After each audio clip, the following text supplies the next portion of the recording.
आजम खान की पत्नी ने लगाई योगी से गुहार, जेल में हो रही शौहर पर जुल्म, तबीयत नासाज, जेल प्रशासन पर लगा दिए गंभीर आरोप। योगी करेंगे आजम खान के परिवार की मदद, तंजीन फातिमा के आरोपों से मचा हड़कंप। कैसी है इस वक्त आजम खान की तबीयत, वीडियो में जाने। समाजवादी पार्टी के कद्दावर नेता आजम खान, जिन पर कई गंभीर आरोप लगे हैं और जिन मामलों में सजा के बाद वो रामपुर जिला जेल में बंद है, उनकी हालत को देखकर अब परिवार खुलकर सामने आ गया है। पत्नी डॉक्टर तंजीन फातिमा का दावा है कि कड़ाके की ठंड में भी आजम खान को न पलंग मिला, न तख्त और न ही बिस्तर मिला है। जमीन पर सोने को मजबूर आजम की तबीयत अब बिगड़ चुकी है, जिसको लेकर तंजीन फातिमा ने अब योगी से गुहार लगाई है। दरअसल रामपुर जेल से बाहर निकलते ही पत्नी तंजीन फातिमा की आंखों में चिंता और आवाज में दर्द साफ झलक रहा था। उन्होंने कहा कि आजम खान कई दिनों से बुखार और खांसी से पीड़ित हैं। ठंडी जमीन पर सोने की वजह से उनकी हालत और खराब होती जा रही है। परिजनों का आरोप है कि जेल मैनुअल के तहत जो न्यूनतम सुविधाएं मिलनी चाहिए वह भी उन्हें नहीं दी जा रही हैं। तंजीन फातिमा का कहना है कि आजम खान उम्रदराज हैं और पहले भी गंभीर बीमारियों से जूझ चुके हैं। ऐसे में जेल में ये व्यवहार अमानवीय है। उन्होंने सीधे तौर पर शारीरिक और मानसिक उत्पीड़न बताया है।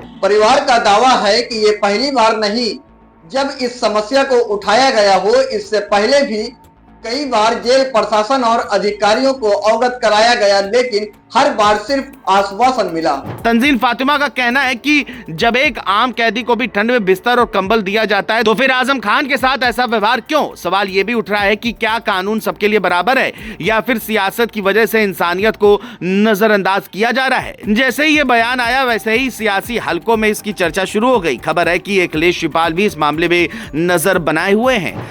कहा भी जाता है कि आजम खान का राजनीतिक जीवन हमेशा विवादों और संघर्षों से भरा रहा है। समर्थक उन्हें गरीबों का मसीहा बताते हैं तो विरोधी उन पर गंभीर आरोप गिनाते हैं। 2 पैन कार्ड मामलों में सजा के बाद वह जेल में है और उनके बेटे अब्दुल्ला आजम भी सजा काट रहे हैं। परिवार का कहना है कि कानून अपना काम कर रहा है, लेकिन सजा के नाम पर किसी की सेहत से खिलवाड़ नहीं होना चाहिए। तंजीन फातिमा ने साफ कहा कि वो किसी विशेष रियायत की मांग नहीं कर रही है, सिर्फ वही सुविधाएं चाहती हैं जो नियमों में लिखी है।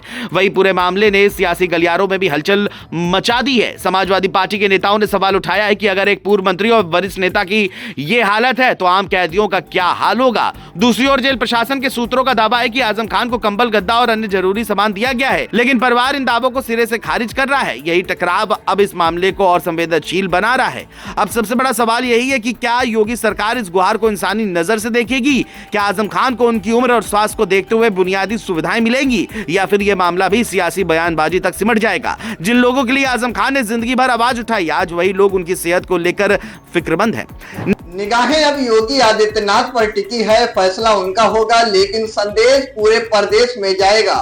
अब आगे क्या होता है ये देखने वाली बात होगी।